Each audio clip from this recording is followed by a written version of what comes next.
c'est parti. Allez, bonjour à tous et bienvenue pour une première série de vidéos dans laquelle je vais vous faire quelques exercices, quelques katas en live pour essayer de mieux maîtriser TDD. Je me prétends pas du tout expert, mais comme on dit, c'est en forgeant qu'on devient forgeron, donc on va tenter de faire quelques exercices. Donc un endroit que je vous recommande pour vous exercer à cette pratique, c'est tddmanifesto.com. C'est vraiment le meilleur endroit pour commencer un peu TDD. Donc sur cet endroit, il propose quelques exercices qui devraient durer entre 15 et 30 minutes. C'est vraiment une grosse fourchette, hein, parce que pour avoir commencé à faire l'exo 1 et l'exo 2, ça m'a pris peut-être un peu plus de temps, en particulier l'exo 2, peut-être que j'ai un peu galéré, mais on va voir ce que ça va donner avec l'exercice 3. Donc je vous laisserai prendre connaissance de ce site parce qu'il y a pas mal de ressources pour essayer d'apprendre ce qu'est TDD et ce que n'est pas TDD, contrairement à ce que beaucoup de personnes pensent. Donc allez, c'est parti. Et du coup, on va commencer par le cas 3, Password Input Field Validation. Donc pour préparer un petit peu, j'avais déjà préparé en amont un petit dossier où typiquement je n'ai juste qu'à lancer mon logiciel en sachant que là forcément il n'y a aucun test, mais allez, on va se faire ensemble le tout premier test en mode bien TDD qui consiste juste à vérifier si la configuration que j'ai bien écrite est bonne en fait. Donc là, c'est vraiment en mode est-ce que ça marche? Donc là, j'ai mes petits raccourcis, vous en faites pas si vous les avez pas. On va juste vérifier si true est égal à true, ce qui logiquement devrait être le cas. Et on va lancer geste en mode watch all. Et en théorie, il devrait me dire que tout passe, et c'est exactement ça. Et si par hasard, est-ce que true est égal à false? Normalement, là, il devrait me dire faux.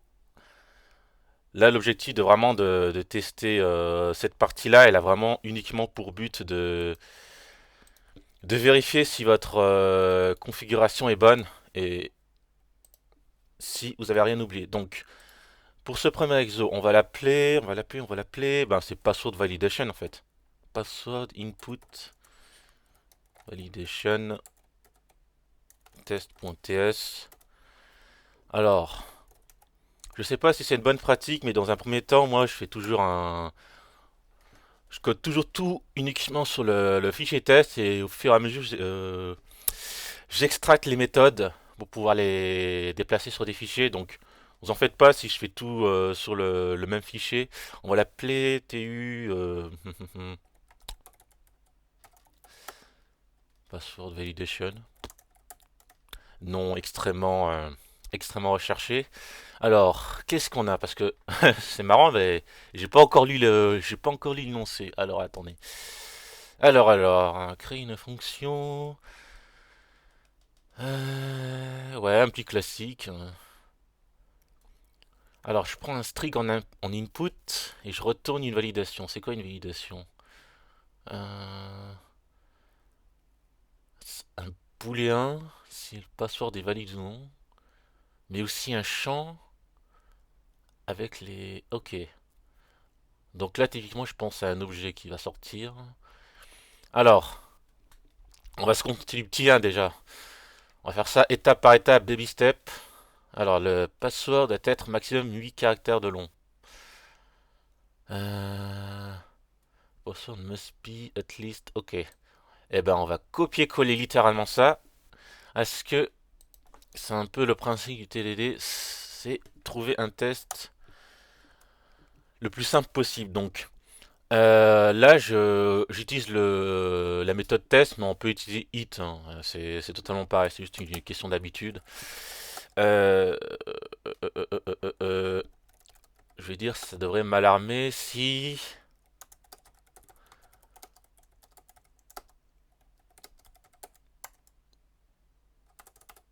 length, long. Bon, mon English est un peu so-so, mais c'est pas le plus important. Donc, ok, on va dire qu'on a un password qui est un string. On va dire que c'est string vide pour l'instant, le truc le plus simple. Et on va dire que quand on le soumet au password input validation et qu'on donne le password. Le principe TDD, c'est qu'on peut déjà refactoriser au moment où ça plante. Donc là, on va créer la fonction en global ici, juste histoire qu'il ne plante plus.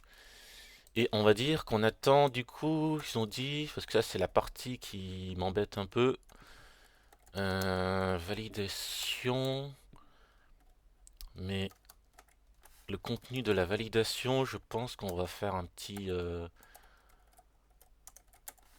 comme on est en TypeScript, on va faire une interface classique. Et là-dedans, qu'est-ce qu'on va mettre? On va mettre isValid, booléen, et comment on va l'appeler? Validation, valide, texte c'est un peu vague. Euh, comment eux ils le nomment? Ils le nomment. Validation error, ok. Euh, error pardon. Moi je suis du bullshit English, c'est pour ça que c'est un peu so-so. Ok. Donc là, ce qui nous dit, c'est que on doit ressortir un i validation.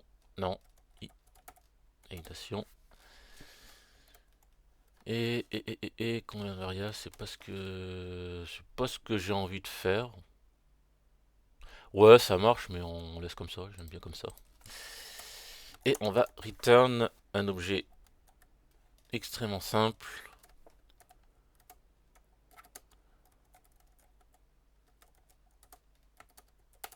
Juste le temps que ça compile et on s'attend que validation.error validation est égal à le message que j'ai copié-collé, mais je pense que je ne l'ai plus. Hop.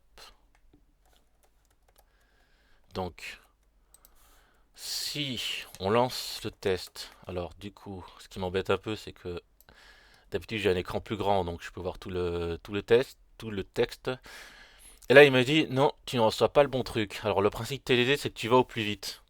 Tu vas au plus vite. Alors ça va être, il y en a beaucoup qui trouvent ça sale, mais en vrai, c'est pas du tout sale de commencer directement à taper mettre directement en dur le code. Parce qu'en fait, ça c'est un but. C'est le fait de vérifier est-ce qu'on est dans le bon chemin ou pas. Et là, c'est le cas, donc on va juste vérifier que là elle est passée. Et pour vérifier un mode, on va dire, plus correct, parce que ça, on est d'accord qu'il n'y a rien de correct, ce qu'on va faire, c'est que on va dupliquer le code. Alors là, on va juste préciser si if no input. Et là, on va dire if should not warm if être long et on va dire que 1, 2, 3, 4, 5, 6, 7, 8, 9 qui est largement bon et là normalement on s'attend à ce que le message soit vide. En lançant le test, on est d'accord, le premier test passe, mais le deuxième ne passe pas. Ce qui est logique vu que je l'ai conduit en dur. Donc là, c'est la question comment est-ce que je fais passer les, les deux tests sans péter l'autre. Donc ce qu'on va faire, c'est que on va se baser tout simplement sur l'input qu'on a et on va dire que si le password.length est là j'ai envie de faire directement plus de 8, mais est-ce que le principe TDD c'est pas justement que je fasse si il y a juste pas de length, tu retournes ça, et s'il y en a un, tu retournes autre chose, tout simplement. Et tu retournes un objet qu'on va définir ici, où il n'y a absolument rien. Je pense que j'ai quand même, avec le recul, je suis en train de me dire que j'ai peut-être grillé des étapes en mettant directement le isValid et error message. Mais bon. Ok, donc là on a déjà deux bons tests. Et le truc que j'ai envie de tester, là on est plus à 8 longs. On va le réduire à vraiment 8. Alors que le principe c'est que si je suis à 7, il doit m'alerter avec ce message.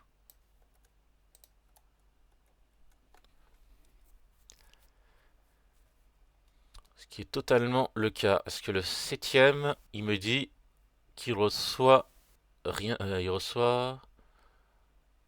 Ouais, il reçoit rien du tout. Et je lui envoie ça. Ouais, non, c'est bon. Du coup, là, ça m'oblige à préciser si length est supérieur à 8. Je crois que c'est ça, c'est 8 ou 7. Avec les index, on sait jamais si ça commence par 7 ou 8.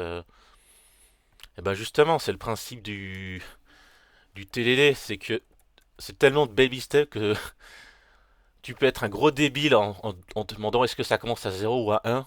Tac, t'as déjà le retour directement. Donc là, on a déjà le test validation qui permet de valider que on a la bonne longueur. Donc là, on va faire la partie refacto. J'ai peut-être un peu retardé la phase refacto, mais on n'est pas si... On fait un peu comme on peut. Là, j'ai envie de dire, l'exercice c'est vraiment de s'exercer à TD. Comme je suis pas du tout expert, ouais, je me permets de faire ça. Donc, alors pour l'instant, je vais juste commencer à un peu extract les, euh, les fichiers. Alors par inem, je me trompe toujours. Je voulais faire un petit move et on va le déplacer juste dans, voilà, un petit src. Tac, c'est parfait. Et pareil pour lui parce que il est aux endroits. Est-ce qu'on le mettrait pas dans le même fichier d'ailleurs? Bon, pour l'instant, ça n'a pas de bonne importance. C'est un fichier comme un autre qu'on peut déplacer, donc au pire, ça n'a aucune espèce d'importance. Donc là, on a nos deux fichiers. Non, c'était pas c'était lui que je voulais déplacer ici. Tac.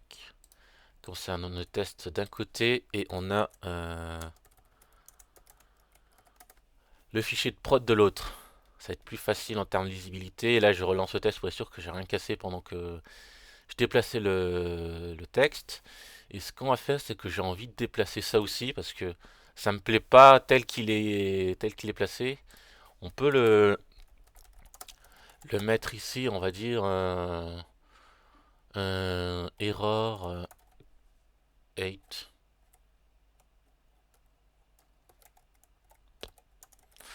Alors moi les noms, c'est toute une vie hein, de savoir quel est le nom le plus approprié. J'en ai vraiment aucune idée. Ok,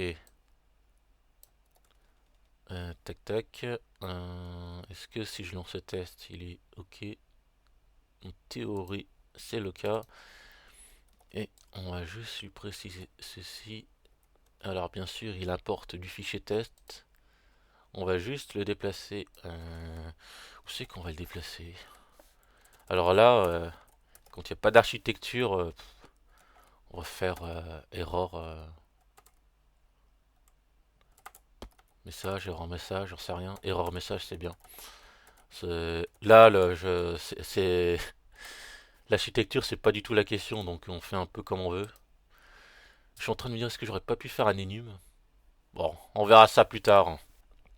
On va faire les choses étape par étape.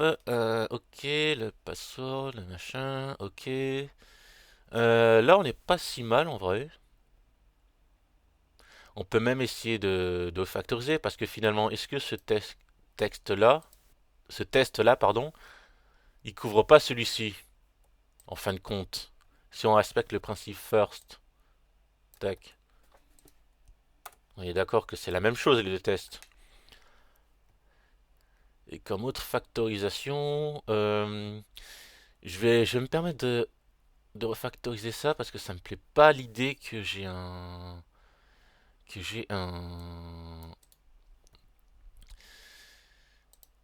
un objet comme ça, on va faire un petit, on va l'appeler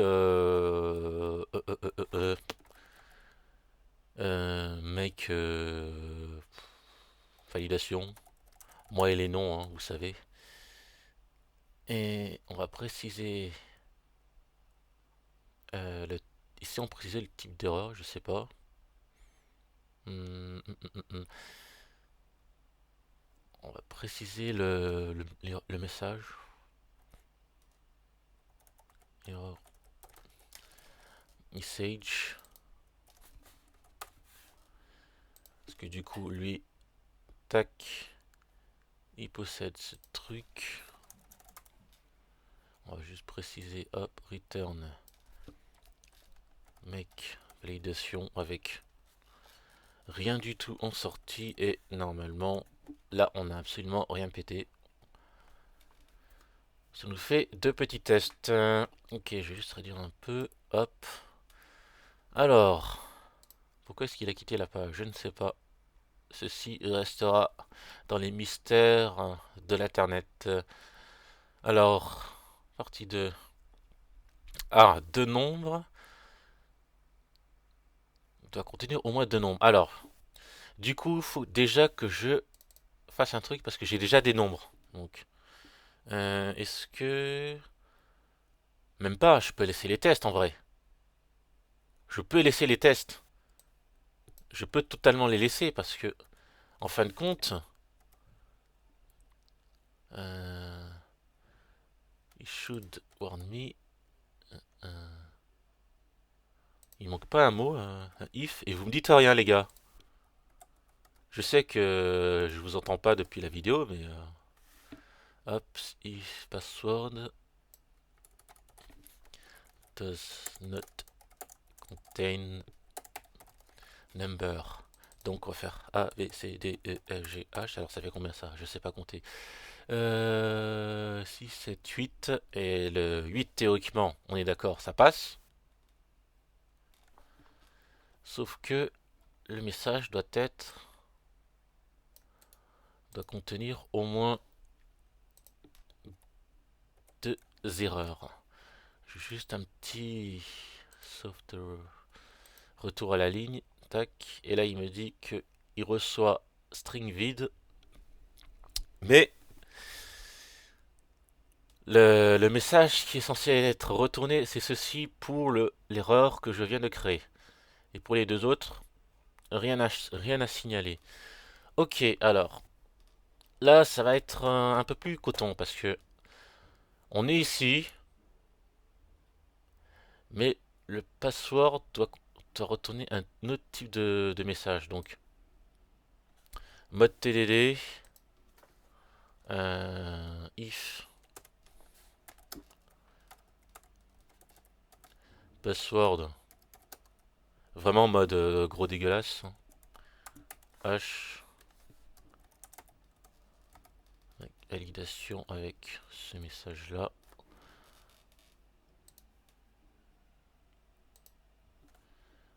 Donc là, on est tout ok, c'est bien la bonne direction.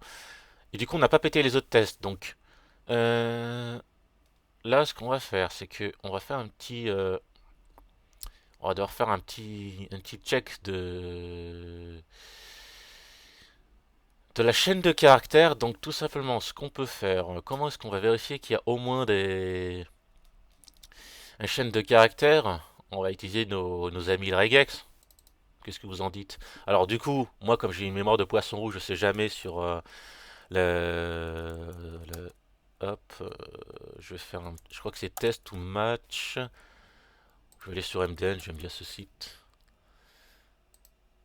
Je crois que c'était test, hein. Dans quel ordre? C'est la regex d'abord, ensuite le string que l'on veut. Ok. Alors la regex d'abord.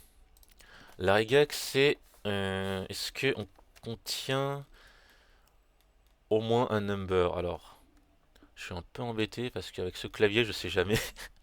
Alors, gros galère de clavier, ne vous inquiétez pas, je suis un professionnel qui découvre son clavier.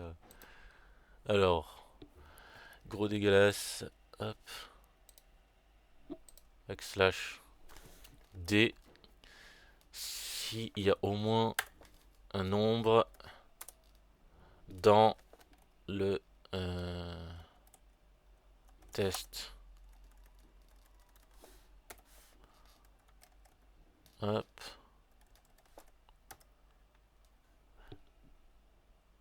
Et là, je sens qu'il va y avoir un problème. Tout a pété, ce qui est complètement logique, parce que mes autres tests contiennent un number, mais je peux pas le faire. Est-ce qu'on s'est pas gouré? Est-ce que c'est pas justement le fait qu'il y en ait exactement 0? Si tout simplement ce test n'en contient pas, s'il contient pas au moins un nombre, ben voilà, la négation. Je suis tellement mauvais en négation que... Alors, je suis mauvais en négation, c'est surtout que je suis pas à l'aise avec ces trucs. Ouais, je crois que là c'est le moment de sortir un petit énum, hein. Franchement, vous en pensez quoi? On va faire enum. Ah, enum, hop. On va l'appeler erreur sage enough caractère. Et c'est égal ou c'est tac. Et l'autre, on va l'appeler at least one number, je sais plus. Dans mon test, c'est un seul nombre. Donc, alors, pourquoi tu restes une virgule? C'est ça, ouais, c'est une virgule. Hop, ça, on va le jarter et on va en profiter juste pour renommer ce mec. On va l'appeler error.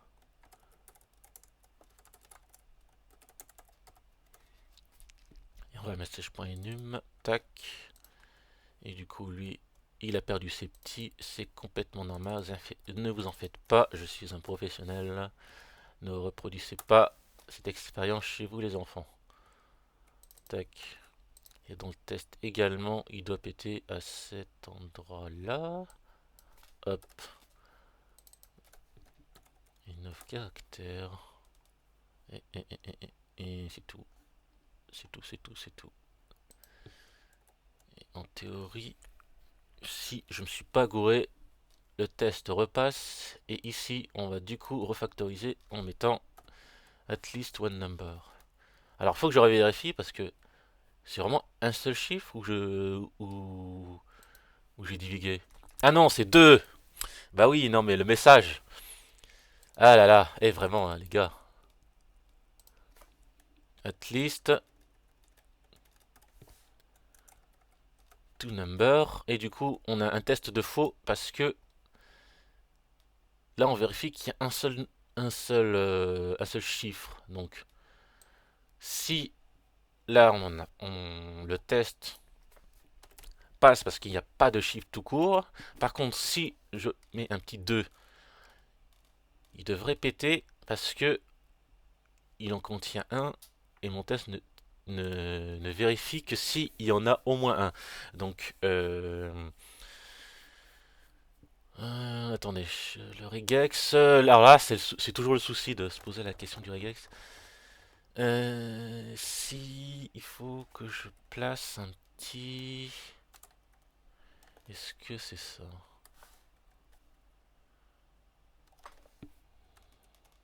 Deux. Yes. Yes. Et du coup, on est d'accord que si je place un petit 5 ici. Ah non. Le 5, il doit. Ah. Ah. D'accord, effectivement, je vois le problème. Bah, c'est logique. C'est complètement logique. Ce 5 là, il passe parce qu'il y en a au moins deux, on est d'accord. Mais par contre, si je le mets là, il pète en me disant on doit compter au moins deux nombres. Et ça, c'est complètement logique. Pourquoi? Parce que je vérifie seulement si s'il y a un test. Ok. Eh bien, vous savez ce qu'on va faire? On va devoir réévaluer deux fois. Alors, peut-être que c'est la pire des façons en termes d'algorithmie. Là, dans ma tête, je suis en train de songer à une solution vachement tordue. Mais écoutez, on va dire uh, uh, has at least two numbers. Alors, ce qu'on va faire, c'est que déjà, le précédent test était 1. Et on va juste l'extract également. Alors je devrais apprendre ce raccourci en vrai. Extract. Ok. Je vais l'apprendre, ne vous en faites pas. At least one number. Tac. Et ce qu'on va faire, c'est que on va faire un même plus. Hein. Tout à l'heure c'était un plus. Tac. Et si je fais un first check est égal à ceci. Et if si on a un first, on va dire on va faire un. Alors là, je pense, c'est complètement, c'est pas du tout TDD là, ce que je suis en train de faire, mais tant pis. On va juste, est-ce que c'est pas splice pour enlever un truc? Ou alors, si je le fais au fur et à mesure, faire une index. Non, index off. Index off. Est-ce que index off ça prend un number?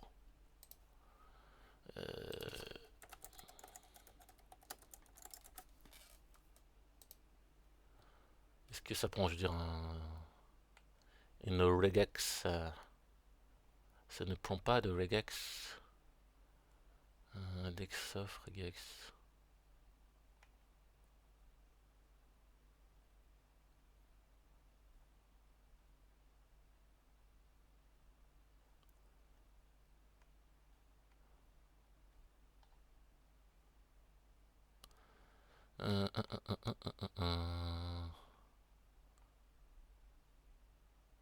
Parce que mon idée c'était d'enlever le. En fait, mon idée c'était de supprimer le.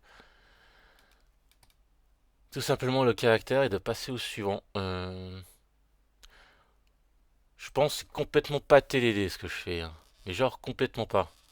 C'est-à-dire que là, je saute complètement plein d'étapes. Et ça. Je prends beaucoup trop de temps. Donc là, l'erreur qu'on peut retenir de cette catastrophe que je suis en train de vous pondre, c'est que j'ai pas commité une seule fois. J'ai voulu avancer trop vite et ma faute. Ok. Ok, ok, parce que là, je vais avoir du mal à revenir à l'état précédent, mais parce que mon idée, c'était de rechecker cette partie-là avec MyGex et ouais. Sinon, si on revient, parce que je vais juste revenir à cet état-là. Tac. Je crois que c'était celle-ci et celle-ci. Tac, tac. Alors, pour celui-là, at least 2, il reçoit un. Quel était le résultat du test? At least 2. C'est une bonne question. Pourquoi? Voilà le problème quand on commit pas. La grosse catastrophe en plein live. Alors. Quel est le test qui échoue? C'est le tout le dernier. Euh, Est-ce qu'il reçoit rien du tout? Donc il passe ici. Alors qu'il est censé passer là. Pourquoi?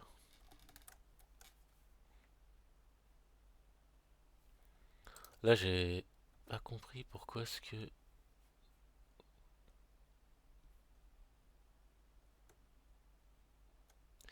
Parce que normalement, le test, c'était ça à la base, je crois. Non, je suis revenu beaucoup trop en arrière. Ce test-là était le précédent. Et ben, voyez, les gars. euh, Non, on va pas aller jusque-là. Euh... Alors là, je suis complètement bloqué. Je vous avoue que sans revenir au précédent checkpoint, c'est une catastrophe. J'ai voulu revenir en arrière et tac. Bah, c'est pas grave de galérer en live. Les tests sont corrects. Alors pourquoi est-ce que le... Attendez, c'est quel test qui échoue là? Je vois pas. Ah, c'est les deux. Ah, c'est les deux. Receive and define. What the...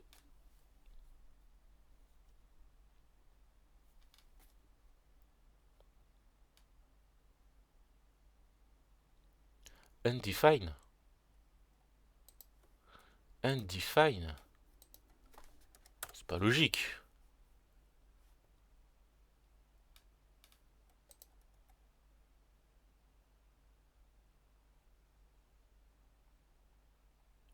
Bon, là, c'est déjà un résultat qui me plaît mieux.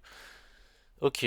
Tac. Alors, c'est le dernier test qui échoue. C'est celui-là qui échoue. Et il me dit qu'il reçoit string vide au lieu de...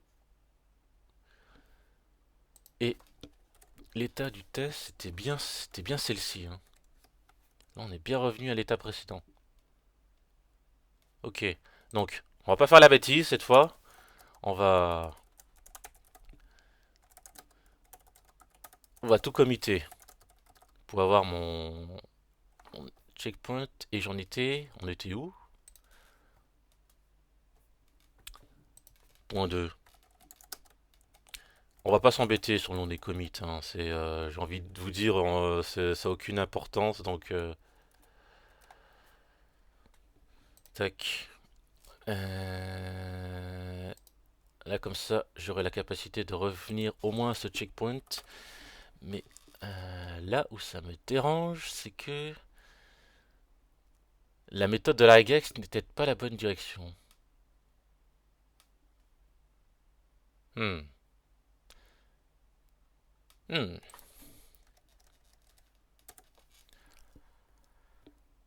Bon alors du coup, j'ai pas vérifié le temps en termes de temps de vidéo, mais là clairement, je pense que quelqu'un de plus expérimenté, il aurait tellement avancé beaucoup plus vite, mais c'est pas grave, on est en mode entraînement, donc c'est complètement logique que vous me voyez galérer. Bah, c'est le but en vrai. Donc, ta ta ta. Parce que l'inconvénient de ce test, c'est qu'il va me donner la mauvaise position et qu'après, quand je vais vouloir mettre 2, il va juste me dire et du coup, on revient à l'état où on était avant. Donc, il faudrait que je refactorise tout ça de sorte que les tests passent toujours. Alors, comment est-ce que je peux refactoriser en sachant que là, j'ai mon filet de sécurité. Filet de sécurité. Ok, moi ce que je vais faire, c'est que on va repasser par un petit extract méthode. J'avais dit que j'apprenais le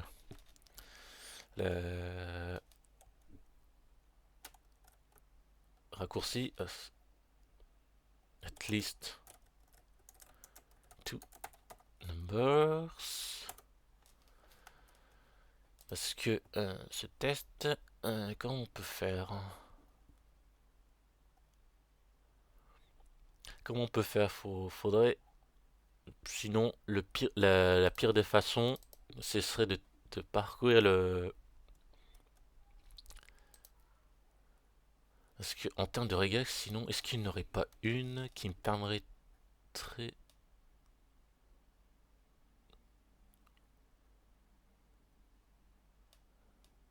Alors là, en regex, je vous avoue que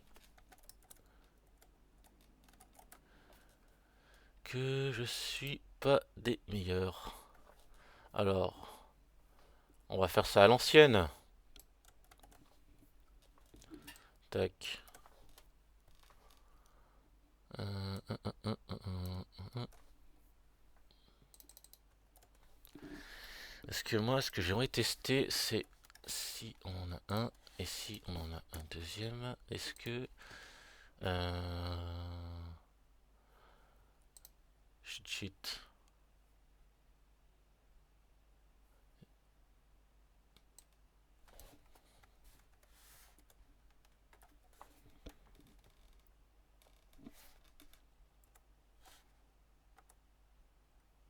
Bon, au pire, vous savez quoi? C'est pas si important que ça. De toute manière, je pense qu'on va s'arrêter là parce que vu comment je suis parti, je pense que j'en ai encore pour un petit moment. Je sais pas ce que je suis en train de faire d'ailleurs. Euh, Bah écoutez, pour cette première vidéo, parce elle va durer un peu trop longtemps si je continue là. Donc on va s'arrêter là, même si je j'aurais pas fait honneur du tout à TDD, mais on va dire que là c'est déjà un petit bloc. Et de toute façon le but c'était clairement de vous montrer comment est-ce qu'on peut s'entraîner, comment est-ce que on peut appréhender cet exercice-là. Donc clairement là la pratique TDD là ça vous force vraiment à faire les étapes étape par étape. Et là la partie où j'ai commencé à galérer, c'est parce que j'ai pas du tout respecté les étapes TDD, je suis pas du tout allé en baby step. J'ai commencé à vouloir faire des pas de géant, donc bah c'est le but. Je vais refaire cet exercice parce que je vous avouerai que là je suis pas du tout satisfait de ma prestation. Pour moi je vais être cash, elle est mauvaise, mais même en étant mauvaise, il y a quand même des trucs qui sont positifs. Donc là le but c'était clairement de vous montrer un peu comment on peut s'améliorer. Donc ouais c'est bonne bonne leçon d'humilité. Donc je vais faire en sorte de m'améliorer sur ce côté-là et la prochaine fois, je me verrai bien arriver beaucoup plus loin que juste deux énoncés parce que clairement en une demi-heure, je sais que je peux vraiment faire beaucoup mieux. Donc là, c'est peut-être le côté pression de la vidéo qui m'a fait mal réfléchir, mais ah, vous savez quoi, c'est un exercice. Donc au pire, vous avez encore ce site, donc que je vous encourage vraiment à regarder pour vraiment vous exercer, comprendre ce qu'est TDD. Donc c'est vraiment transverse au langage, c'est pas lié à un framework. Vraiment, je vous encourage à vous exercer. Donc là, c'est clairement mon but de faire cet exercice et de vous montrer un peu ma progression parce que même si pour certains des personnes qui me connaissent, ils me disent que je suis déjà un expert TDD alors que vous voyez très bien par la preuve par l'exemple que non, pas du tout, je suis très très loin. Mais yes. Alors, en tout cas, j'espère que cette vidéo vous aura appris que même quelqu'un qui est déjà à fond dedans n'y arrive pas forcément, qui galère, parce que clairement là j'ai galéré.